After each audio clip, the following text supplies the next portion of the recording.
வாங்க. One word 1 minute. இப்போ ஒரு சுச்சுவேஷன். என் முதுகுல யாரோ கத்தியில நல்லா குத்திட்டாங்க. என் ஃபேஸை பாருங்களேன், எக்ஸ்பிரஷனை.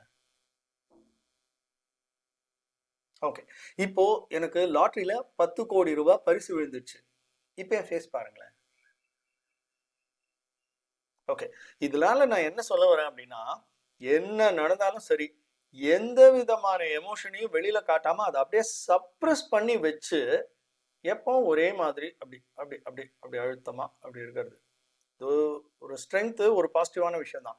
பட் இந்த மாதிரியான ஒரு பண்பு இருக்கு இல்லையா, எந்த விதமான எமோஷன், பேஷன் எதுவுமே இல்லாம firmly suppress the feeling of pain or distress or even happiness. அதான் அதனுடைய பொருள். அப்படி இருக்கிற ஒரு பண்புக்கு ஒரு ஆங்கில சொல் இருக்கானா? இருக்கு. அதான் ஸ்டாய்க். அது சென்டென்ஸ்ல எப்படி யூஸ் பண்றதுன்னு பாருங்க. Suresh is stoic that he does not even smile on his birthday party. Happy birthday Suresh அப்படின்னு சொன்னா அவ்வளவுதான். ஸோ இந்த மாதிரி இருக்காங்க இல்லையா, இந்த மாதிரி பர்சன்ஸ் உங்களை சுற்றி இருப்பாங்க, கொஞ்சம் தேடி பாருங்க. ஸோ அதுதான் அந்த சென்டென்ஸுடைய பொருள். அடுத்த சொல்லில் சந்திப்போம்.